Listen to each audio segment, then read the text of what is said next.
ஜெபம் செய்வோம். அன்பும் இரக்கமுள்ள ஆண்டவரே, இந்த மே மாதத்தின் ஆண்டவரே முதல் வாரத்திலே நாங்கள் உம்மை தேடி வருவதற்கு தேவன் தந்த கிருபைக்காக கொடான கொடி ஸ்தோத்திரம். ஆண்டவரே, இந்த புதிய மாதத்திலே நாங்கள் கால் எடுத்து வைத்து இந்த முதல் வாரத்திலே நாங்கள் வந்து ஆண்டவரே உம்முடைய நாமத்தை மகிமைப்படுத்தும்படியாக நாங்கள் வந்திருக்கின்றோம். தேவன் தாமே தொடர்ந்து இந்த ஆராதனை முழுக்க எங்களை ஆசீர்வதித்து நீர் வழிநடத்த வேண்டுமாய் ஜெபிக்கின்றோம். பிதா, குமாரன், தூய ஆவியின் நாமத்தினாலே ஜெபிக்கின்றோம் எங்கள் நல்ல பிதாவே, ஆமென்.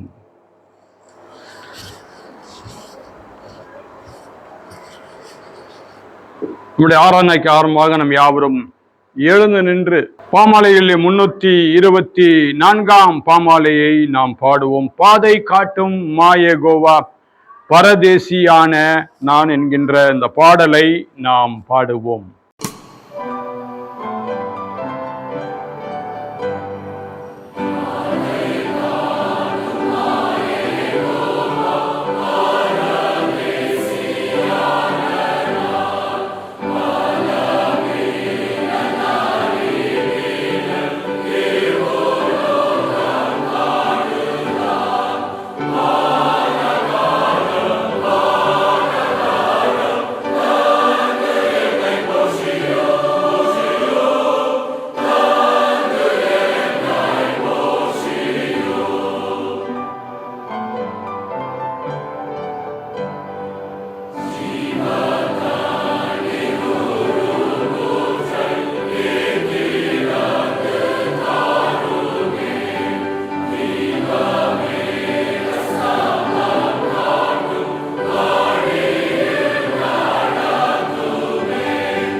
நான் நின்றவாறே கர்த்தர் நமக்கு கற்றுக் கொடுத்த ஜெபத்தை நாம் யாவரும் சேர்ந்து சொல்லுவோம். பரமண்டல இருக்கிற எங்கள் பிதாவே, உடைய நாமம் பரிசுத்தப்படுவதாக, உடைய ராஜ்யம் வருவதாக, உடைய சித்தம் பரலோகத்திலே செய்யப்படுவது போல பூமியிலும் செய்யப்படுவதாக.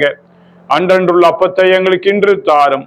எங்களுக்கு விரோதமாய் குற்றம் செய்கிறவர்களுக்கு நாங்கள் மன்னிக்கிறது போல எங்கள் குற்றங்களை எங்களுக்கு மன்னியும்.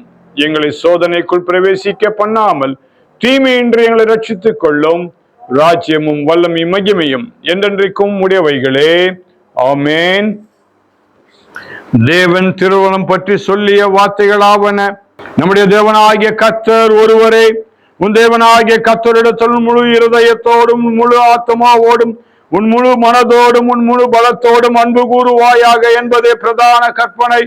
இதற்கு ஒப்பாயிருக்கிற இரண்டாம் கற்பனை என்னவென்றால், உன்னிடத்தில் நீ அன்பு கூறுவது போல பிறனிடத்திலும் அன்பு கூறுவாயாக என்பதே. இவைகளிலும் பெரிய கற்பனை வேறொன்றும் இல்லை.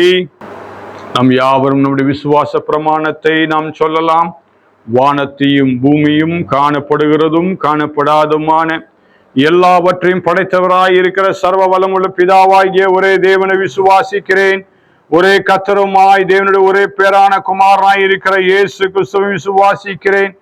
அவர் சகல உலகங்களும் உண்டாவதற்கு முன்னே தமது பிதாவினாலே ஜெனிப்பிக்கப்பட்டவர், தெய்வத்தில் தெய்வமானவர், ஜோதியில் ஜோதியானவர், மெய் தேவனில் மெய் தேவனானவர், உண்டாக்கப்படாமல் ஜெனிப்பிக்கப்பட்டவர், பிதாவுடைய ஒரே தன்மையுடையவர், சகலத்தையும் உண்டாக்கினவர், மனிதராகி நமக்காகவும் நமக்கு ரட்சிப்பு உண்டாகவும் பரமண்டலத்திலிருந்து இறங்கி பரிசுத்த ஆவியினாலே கன்னி மரியாளிடத்தில் மனுஷனானார். நமக்காக பொந்து பிலாத்தின் காலத்தில் சிலுவையில் அறையுண்டு பாடுபட்டு அடக்கம் பண்ணப்பட்டார். வேத வாக்கின்படி 3ஆம் நாள் உயிர்த்தெழுந்தார். பரமண்டலத்தை கேறி பிதாவின் வலது பாசத்தில் வெற்றிருக்கிறார். உயிருள்ளோரையும் மரித்தோரையும் நியாயம் தீர்க்க மகிமையோடு திரும்ப வருவார். அவருடைய ராஜ்யத்திற்கு முடிவில்லை.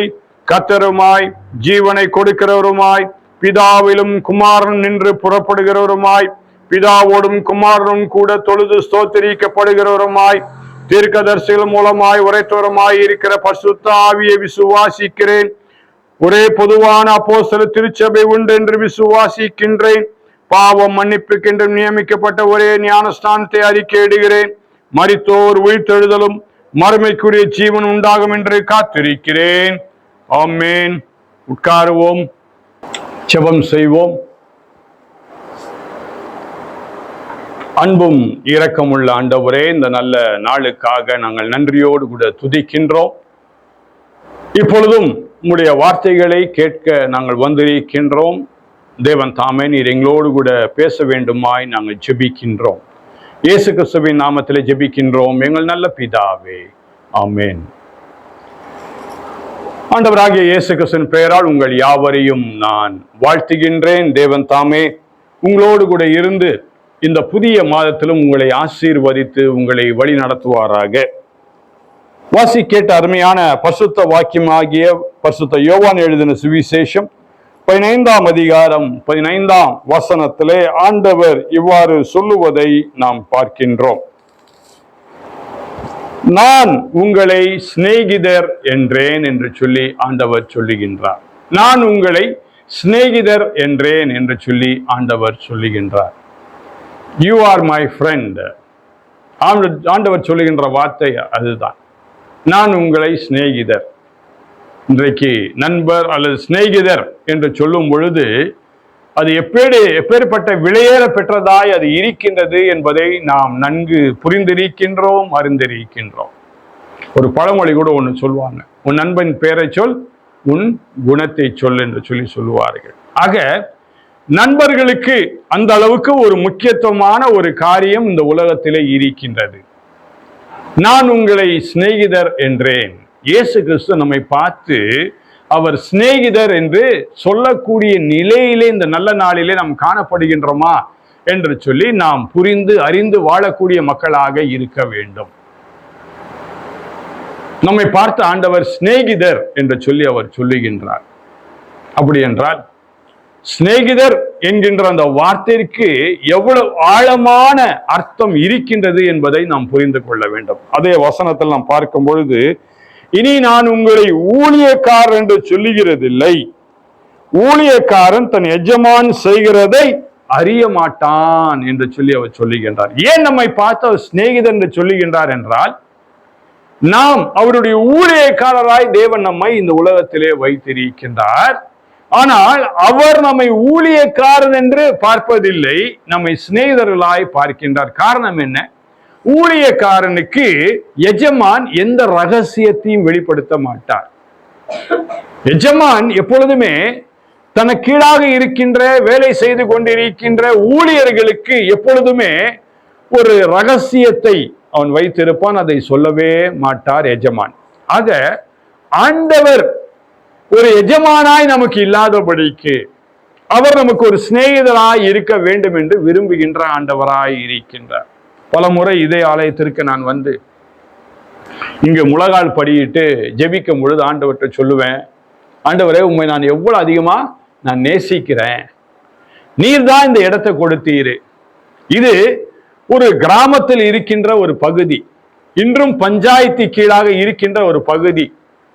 ஒருவேளை திருசுலம் என்று சொல்லும் பொழுது ஒரு பெரிய ஒரு பன்னாட்டு விமான நிலையம் இருக்கக்கூடிய ஒரு பகுதி. ஆனால் அந்த பகுதி இன்றும் எப்படிதான் இருக்கின்றது? கிராம பஞ்சாயத்தாக தான் இருக்கின்றது. அடுத்தது இங்கு சுற்றியுள்ள மக்கள் படித்தவர்கள் அல்ல, படிப்பு அறிவில்லாதவர்கள், படித்தவர்கள் இல்லாத ஒரு மத்தியிலே என்னை கொண்டு வந்து வைத்து விட்டீர், இங்குதான் நான் ஊழியத்தை ஆரம்பிக்க வேண்டும் என்று சொல்லி இருக்கின்றீர். ஏன் என்று சொல்லி பல முறை முழங்கால் படியிட்டு நான் ஆண்டவரிடத்தில் கேட்டிருக்கின்றேன். ஆண்டவர் என்று சொன்ன ஒரு வார்த்தை என்னவென்றால், நான் உன்னை சிநேகிக்கிறேன், நீ என்னை சிநேகிக்கின்றாய். அப்படிதான் இந்த மக்களையும் நான் சிநேகிக்கின்றேன். ஆனால் நீதான் ஒரு தெரிந்து கொண்ட ஒரு பாத்திரம், நீதான் இந்த மக்களிடத்துல நிச்சயமாக நன்றாக பழகக்கூடிய நிலையிலே நீ காணப்படுவாய். ஒரு சிநேகிதன் என்கின்றவன் யார்? நம்மோடு கூட நன்றாக பழகுகின்றவன், ரகசியத்தை தனக்குள்ளாக வைக்காதபடிக்கு ரகசியத்தை நம்மோடு கூட பகிர்ந்து கொண்டு நம்மோடு கூட உறவில் இருக்கின்றவன் தான் சிநேகிதன். இதுதான் சிநேகிதனுடைய ஒரு அர்த்தம். அப்படி என்றால் நம்மோடு கூட ரகசியத்தை அவன் பகிர்ந்து கொள்கின்றான் என்றால் அந்த சிநேகிதன் எப்படி இருப்பான்? நம்மை சிநேகிக்கின்றவனாய் இருப்பான். அந்த நண்பன் எப்படி இருப்பான்? நம்மை நேசிக்கின்றவனாய் இருப்பான். ஆகவேதான் அழகாக 9ஆம் வசனத்திலே, யோவான் எழுதின சுவிசேஷம் 15ஆம் வசனத்தில் ஆண்டவர் மிக அழகாக தெளிவாக சொல்லுகின்றார், பிதா என்னில் அன்பாய் இருக்கிறது போல நானும் உங்களில் அன்பாய் இருக்கிறேன். ஆக அன்பே ஒரு பிரதான கற்பனை என்று சொல்லி ஆண்டவர் சொல்லுவதை நாம் பார்க்கின்றோம். நாம் அன்பாக இருக்க வேண்டும், அன்பாக இருந்து மற்றவர்களை சிநேகிக்க வேண்டும். உலக ஆஸ்திகளினாலே நண்பர்களை சிநேகித்துக் கொள்ளுங்கள் என்று சொல்லி ஒரு அருமையான ஒரு வார்த்தையை வேதத்திலே நாம் பார்க்கின்றோம். இந்த உலக ஆசைகளினாலே நாம் நண்பர்களை நாம் சேர்த்து கொள்ள வேண்டும், நண்பர்களை நாம் ஏற்றுக்கொள்ள வேண்டும், நண்பர்களை நாம் ஏற்படுத்திக் கொள்ள வேண்டும். இந்த உலகத்தில் நாம் ஒன்றும் கொண்டு வந்ததும் இல்லை, ஒன்றும் கொண்டு போகிறதும் இல்லை. ஒருவேளை இன்னைக்கு நல்ல மோதிரம் நான் போட்டிருக்கலாம், நல்ல ஒரு செயின் போட்டிருக்கலாம். நான் ஒருவேளை மரணத்தை தழுவின பிற்பாடு என்னுடைய பெட்டிக்குள்ள இந்த மோதிரத்தெல்லாம் யாரும் வச்சு அனுப்ப போறதில்லை. அப்படியே வச்சு அனுப்பினாலும் என்ன பண்ணுவான்? அந்த கல்லறையில் இருக்கிற தோட்டக்காரன் என்ன பண்ணுவான்? நிச்சயமா எல்லாத்தையும் எடுத்துருவான். இதுதான் நடக்கும். அதனால எல்லாத்தையும் எடுத்துட்டு தான் என்ன வெறுமையாக அனுப்புவார்கள். ஆகவே இந்த உலக ஆசைகள் நமக்கு இருப்பதினாலே ஒன்றும் நாம் மேன்மை அடைந்தவர்கள் என்று சொல்லி நாம் எண்ணி விடாதபடிக்கு இந்த உலக ஆசைகளிலே அது பகிர்ந்து கொண்டு, அந்நாட்களிலே வேதத்தில் நாம் பார்க்கின்றோம், அப்போஸ்தலர் புஸ்தகத்தில் நாம் பார்க்கும் பொழுது அந்நாட்களில் உள்ள திருச்சபைகள் அவர்கள் என்ன பண்ணார்களாம்? அவர்களுக்கு உண்டானவைகளை ஆலயத்தை கொண்டு வந்து ஒருவருக்கு ஒருவர் பகிர்ந்து கொண்டார்கள். சில வெளிநாடுகளுக்கு நான் போகும்போது நான் பார்த்திருக்கிறேன், ஆராதனை முடிஞ்சவன பார்த்தீங்கன்னா அங்க டைனிங் ஹால்னு ஒண்ணு இருக்கும். அங்க போய் பார்த்தாச்சுன்னா ஒவ்வொரு குடும்பத்தரும் ஒவ்வொரு விதமான பலகாரங்கள் சாப்பிடுவதற்கு கொண்டு வந்திருப்பார்கள். அதை எல்லாரும் பகிர்ந்து உண்பார்கள். இதன் மூலமாக ஒருவருடைய அன்பை மற்றவரோடு கூட பகிர்ந்து கொள்ளக்கூடிய ஒரு உண்மையான தன்மையை அவர்கள் காண்பிக்கின்றார்கள். இப்படிதான் சிநேகிதன் என்கின்றவன் ஒருவருக்கொருவர் அன்பாய் இருக்கக்கூடியவனாய் அவன் இருக்கின்றவனாய் இருக்கின்றான். வேதத்தில் நாம் பார்க்கும் பொழுது நாம் யாரை சிநேகிக்க வேண்டும் என்று சொல்லி மிக திட்டமாக பரிசுத்த லூக்கா எழுதின சுவிசேஷம் 6ஆம் அதிகாரத்திலே நாம் பார்க்கின்றோம். இந்த லூக்கா என்கின்றவர் இயேசுனுடைய சீடர் மட்டுமல்ல, அவர் ஒரு மருத்துவர். he is a doctor. Luke is a doctor, but he was a disciple of Jesus Christ. எல்லாவற்றையும் விட்டு விட்டு இயேசுக்கு பின்னாடி போனவர். நான் ஒரு மருத்துவராச்சே, நான் என்ன செய்யறேன்? சோசியல் ஒர்க் பண்றேன், ஒரு கிளினிக்கை ஃப்ரீ கிளினிக் வச்சுக்கிட்டு நான் எல்லாருக்கும் நான் உதவி செய்யறேன்னு சொல்லிட்டு அவர் உட்கார்ந்து இல்ல. But he left everything and went back of Jesus Christ. இயேசுவுக்கு பின்னாடி சென்றவர் தான். தன் மருத்துவ நிலையை அவர் பார்க்கவில்லை. நான் அதிகமான படித்திருக்கின்றேன், ஆகவே இயேசு பின்னாடி நான் ஏன் போக வேண்டும்? நான் இருக்கின்ற இடத்திலே நான் உட்கார்ந்து கொண்டு நான் மருத்துவ காரியங்களிலே இலவசமாக செய்கின்றேன் சொல்லி அவர் சொல்லவில்லை. அப்படிப்பட்ட டாக்டர் லூக் இயேசுனுடைய சீடன் என்ன எழுதுகின்றான் சொல்லி லூக்கா சுவிசேஷம் 6ஆம் அதிகாரம் 32ஆம் வசனத்துல சொல்லுகின்றார், உங்களை சிநேகிக்கிறவர்களே நீங்கள் சிநேகித்தால் உங்களுக்கு பலன் என்ன? உங்களை சிநேகிக்கிறவர்களே நீங்கள் சிநேகித்தால் உங்களுக்கு பலன் என்ன? அப்ப யாரை சிநேகிக்கணுமா? உங்களை சிநேகிக்கின்றாதவர்கள், உங்களை யார் நேசிக்கலையோ அவங்களை நீங்க நேசிக்கணும். உங்களை யாரு நேசிக்கலையோ அவங்களை நீங்க நேசிக்கணும். அதான் அவர் சொல்றாரு, பாவிகளும் தங்களை சிநேகிக்கிறவர்களை சிநேகிக்கிறார்களே. பாவிகளும் தங்களை சிநேகிக்கிறவர்களை சிநேகிக்கிறார்களே. அப்ப நம்ம யாரை சிநேகிக்கணும்?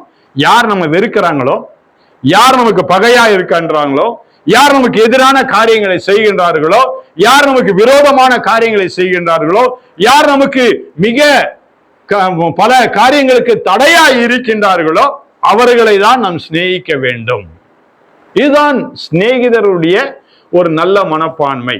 நாம் நன்றாக சிந்தித்து பார்ப்போம். இயேசுவானவர் நம்மை பார்த்து சிநேகிதர் என்று அழைக்கின்றார். இயேசு நாமும் ஒரே போல இருக்கிறோமா அப்படின்னா இல்லவே இல்லை. கொஞ்சம் கூட இயேசுவை போல நம்ம இல்லை. கொஞ்சம் கூட இயேசுவை போல இல்லை. இயேசுவானவர் இந்த உலகத்தில் இருக்கும் பொழுது நன்மை செய்கிறவராய் சுற்றி திரிந்தார். இன்னைக்கு எத்தனை நன்மை நம்ம செய்து கொண்டிருக்கிறோம்?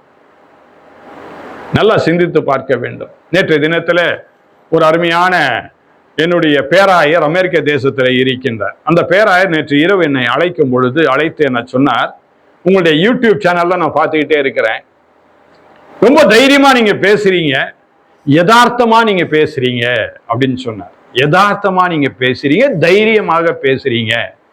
ஆனா இப்படி பேசும்போது உங்களுக்கு பகைமை அதிகமாக ஏற்படும். அநேகர் உங்களை பகைப்பார்கள்.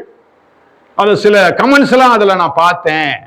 சிலர் உங்களை திட்டி திட்டி எழுதி இருக்கிறாங்க அப்படின்னு சொல்லி சொன்னார். அப்போ இன்னொரு வார்த்தை அவர் சொன்னாரு, என்னுடைய தாய் உயிரோடு கூட இருக்கும், அவங்க அம்மா சாகும் போது 102 வயசு, கடந்த 2 வருஷத்துக்கு முன்பதாக தான் இறந்தார்கள். எங்க அம்மா இருக்கும்போது சொல்லுவாங்க, இந்த யதார்த்தமா பேசுகின்றவர்கள்லாம் எல்லாரிடத்திலையும் பகையை தான் ஏற்படுத்திக்கிடுவாங்க, அதனால நம்ம அதை குறித்து கவலைப்படக்கூடாதுன்னு எங்க அம்மா சொல்லி இருக்கிறாங்க. அதனால அதே நிலையில் நீங்கள் இருப்பதை குறித்து ரொம்ப சந்தோஷம் அடைகின்ற, உங்களை என் தலைவராய் வைப்பதற்கு நான் மிகவும் சந்தோஷம் அடைகின்றேன்னு சொல்லி அவர் சொன்னார். அவர் ஏறக்குறைய 80 வயதை தொட்டு கொண்டு இருக்கின்றார். அவர் அந்த வார்த்தையை சொல்லும் பொழுது எனக்கு ரொம்ப சந்தோஷமாய் இருந்தது. அவ்வப்போது இப்படிப்பட்ட உற்சாகமான வார்த்தைகள் என்னை உற்சாகப்படுத்திக் கொண்டே இருக்கின்றது. அப்ப நான் செய்வது சரியாக செய்கின்றேன் என்று சொல்லி ஆண்டவர் எனக்கு கன்ஃபார்ம் பண்ணி சொல்றது போல எனக்கு இருக்கின்றது.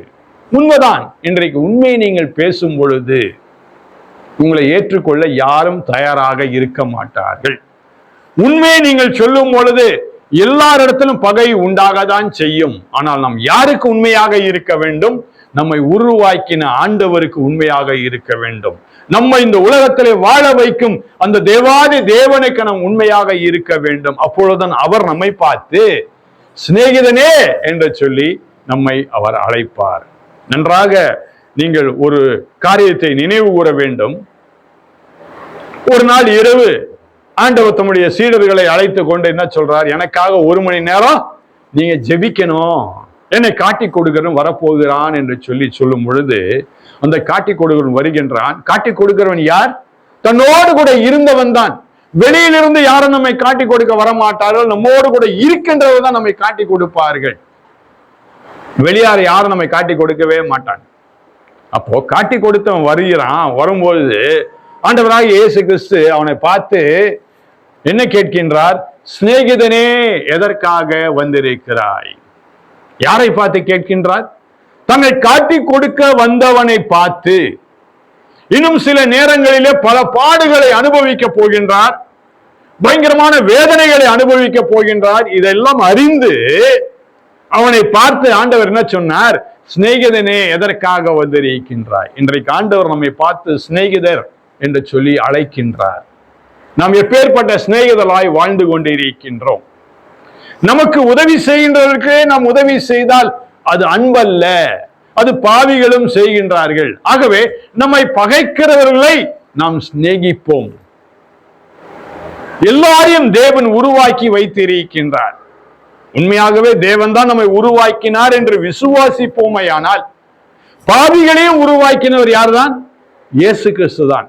ஆகவேதான் நம் பாவிகளாய் இல்லாதபடிக்கு நாம் ரட்சிப்புக்குள் வரும்படியாக தேவன் நமக்காக அந்த சிலுவை மரத்துல ரத்தம் சிந்தினார். எல்லாருக்காகவும் தேவன் ரத்தம் சிந்தி இருக்கின்றார் என்பதை நினைவு கூற வேண்டும். ஒரு சாராருக்கு மட்டுமல்ல, எல்லா மனிதர்களையும் தேவன் நேசிக்கின்ற ஆண்டவராய் இருக்கின்றார். ஆகவேதான் அந்த சிலுவை மரத்தில் கூட அவர் முதலாவது சொன்ன வார்த்தை என்ன? பிதாவே, இவர்களுக்கு மன்னியும், தாங்கள் செய்வது என்னதென்று அறியாதிருக்கின்றார். அறியாத நிலைமையிலே அவர்கள் செய்கின்றார்கள். அப்போ அவர்களிடத்துல போய் நாம் சொல்ல வேண்டும் என்றால் முதலாவது நாம் அவர்களை சிநேகிக்க வேண்டும். ஒரு 5 நாட்களுக்கு முன்பதாக என்னுடைய பாலிய சிநேகிதன் என்னோடு கூட பேசினான். எனக்கு ரொம்ப சந்தோஷமாயிடுச்சு. காரணம் என்னன்னா 38 வருஷம் கழிச்சு என்னோடு கூட பேசுறான்.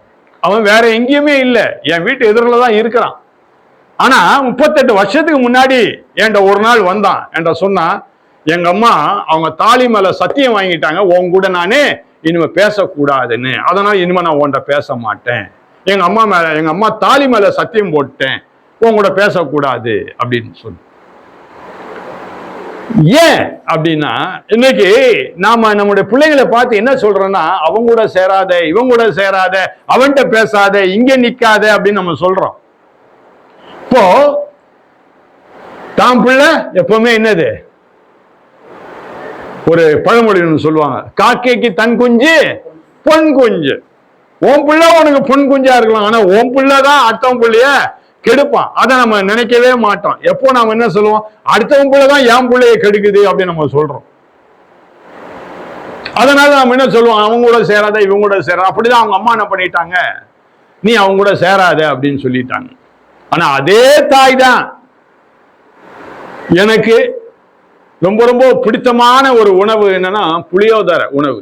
அந்த புளியோதரை உணவை எனக்கு செய்து கொடுப்பாங்க. அந்த தாய் தான் மகன்கிட்ட என்ன சொல்றாங்க, இவன்கிட்ட பேசாதன்னு தாலியில சத்தியம் வாங்கிட்டாங்க. இதுதான் உலக மக்கள். ஆனா அவன் 5 நாட்கள் முன்பதாக 38 வருஷம் கழித்து என்கிட்ட பேசணும்னு எனக்கு ரொம்ப சந்தோஷம். அவனுக்கும் ஒரே சந்தோஷம், எனக்கும் சந்தோஷம். ஏன் இதை நான் சொல்லுகின்றேன்னா, நம்மை சிநேகிக்கிறவர்களே நாம் செய்யலாம், அதனால் என்ன பலன்? ஆகவே நம்முடைய பகையாளிகளையும் நாம் சிநேகிக்க வேண்டும். எதற்கு? நமக்குள்ள என்ன இருக்க வேண்டும்? அன்பு இருக்க வேண்டும். அன்பே பிரதானம், அன்பே பிரதானம் சொல்லி அழகா பாட்டு பாடுறோம். அன்பே பிரதானம் அப்படின்னு அழகா பாட்டெல்லாம் பாடுறோம். ஆனா உண்மையாகவே அந்த அன்பு பிரதானமாக நம்முடைய வாழ்க்கையிலே இருக்கின்றதா? பல முறை எனக்கும் என் மனைவி கூட சண்டை வந்துடும். ஆனா நான் போய் என் மனைவி கிட்ட நேரம் என்ன பண்ணிவிடுமா, தயவுசெய்து மன்னிச்சுக்குமா அப்படின்னு நான் மன்னிப்பு கேட்டுருவேன். சில நேரம் எனக்கு கஷ்டமா இருக்கும், நான் போய் என் மனைவி கிட்ட மன்னிப்பு கேட்கணுமா, அது சரியான முறையா? எப்படி இருந்தாலும் குடும்பத்துக்கு நான் தானே தலைவன், அவ எனக்கு கீழே இருக்கிறது தானே அப்படின்னு நான் நினைப்பேன். ஆனா ஆண்டவர் என்கிட்ட என்ன சொல்லுவாருன்னா, இல்ல, நீ போய் என்ன பண்ணு, மன்னிப்பு கேளு. நீ உண்மையா நீ நேசிக்கிறதா இருந்தா, நீ உண்மையான என்னுடைய சிநேகிதனா இருந்தா, நீ போய் மன்னிப்பு கேளு. ஒரு முறை எனக்கு ஞாபகம் இருக்குது, என் மனைவி காலை பிடிச்சிட்டு என்ன பண்ண, மன்னிச்சுக்குமான்னு காலை பிடிச்சி நான் கேட்டேன். ஒருவேளை இதை சொல்லும் போது என் மனைவிக்கு ஒருவேளை கோபம் வரலாம், என்ன இதெல்லாம் நீங்க வெளிப்படையா அதெல்லாம் பேசுறீங்களேன்னு. ஒன்றும் தவறு இல்லை, என் மனைவி கிட்ட தான் நான் கேட்டேன். அது என்னுடைய சொந்த சரீரம். அதான் வேதம் சொல்லு, மனைவி உனக்கு சொந்த சரீரம். என் சரீரத்துக்கிட்ட காலை பிடிச்சி நான் கேட்கறதுனால தப்பே கிடையாது, மன்னிப்பு கேட்கறதுனால தப்பே கிடையாது. காரணம் என்ன? நான் என் மனைவியை நேசிக்கின்றேன், என் மனைவி மேல் அன்பு வைத்திருக்கின்றேன். இந்த அன்பு என்னுடைய சிநேகத்தை எந்த விதத்திலும் முறிக்க கூடாது, என்னுடைய சிநேகிதம் முறிக்கப்படக்கூடாது, என்னுடைய அன்பு முறிக்கப்படக்கூடாது என்பதற்காக நான் இதை செய்தேன்.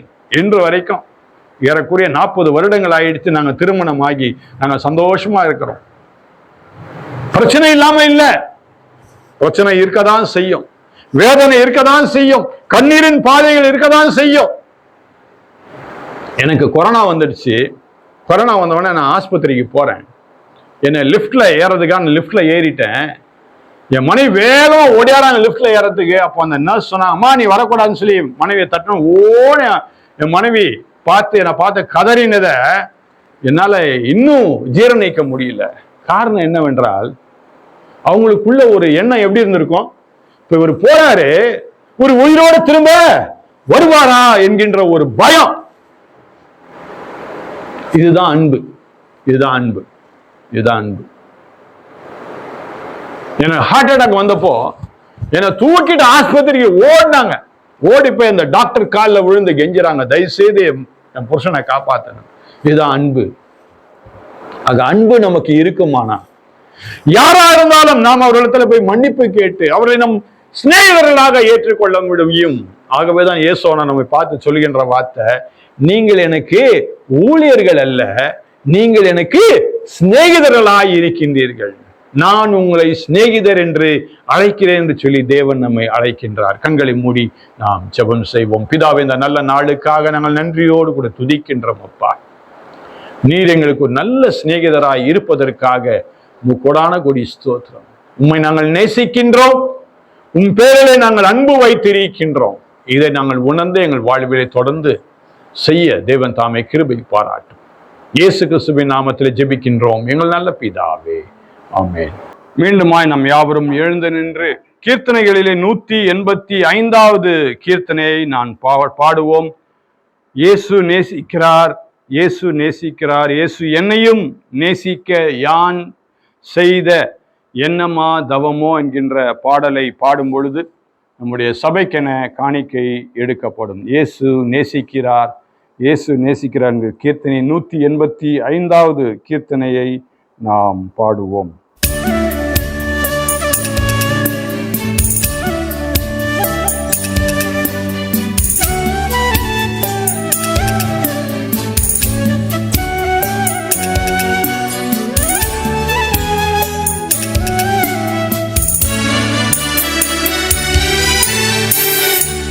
இயேசு நேசிக்கிறார், இயேசு நேசிக்கிறார், இயேசு என்னையும் நேசிக்க யான் செய்த என்னமா தவமோ. இயேசு என்னையும் நேசிக்க யான் செய்த என்னமா தவமோ. இயேசு நேசிக்கிறார்.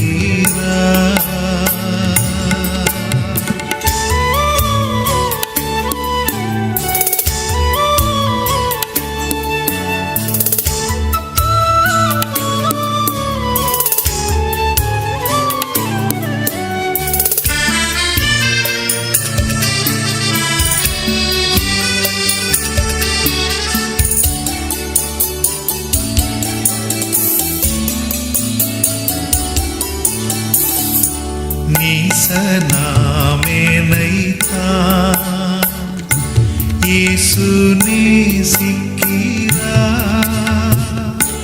மாசில்லாத பரன் சுதன்றன் முழு மனதால் நேசிக்கிறார்,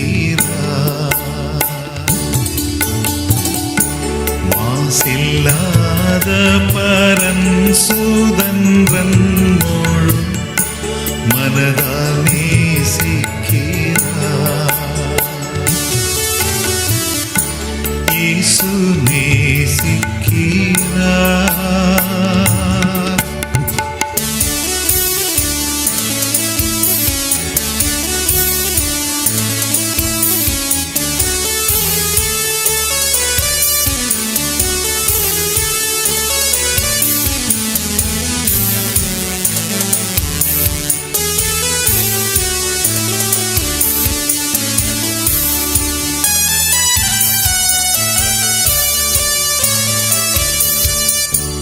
ராசன் இயேசுவின் மேல் இன்ப கீதம் சொல்லி, ஈசன் இயேசனை தான் நேசித்தார் என்ற இணையில் கீதம் சொல்வேன். ஈசன் இயேசனை தான் நேசித்தார் என்ற இணையில் கீதம் சொல்வேன்.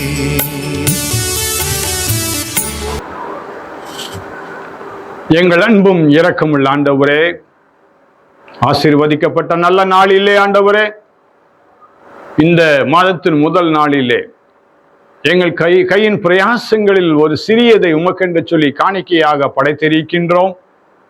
கொடுத்த ஒவ்வொரு கரங்களையும் தேவன் தாமே நீர் ஆசீர்வதியும், பன்மடங்கு திரும்ப அவர் கரங்களில் கிடைக்க நீர் உதவி செய்தரும். நீரே தொடர்ந்து அவர்களுக்கு சிநேகிதராய் இருந்து அவர்களை காத்து நீர் வழி நடத்தி வேண்டிய எல்லா நன்மைகளினாலே நீர் நிறைத்து அவர்களை ஆசீர்வதித்து நீர் பெருக செய்வீராக. உமக்கு எல்லா துதிகன மகிமை நாங்கள் செலுத்துகின்றோம். மீட்பர் இயேசு கிறிஸ்துவின் நாமத்தில் ஜெபிக்கின்றோம் எங்கள் நல்ல பிதாவே. ஆமென்.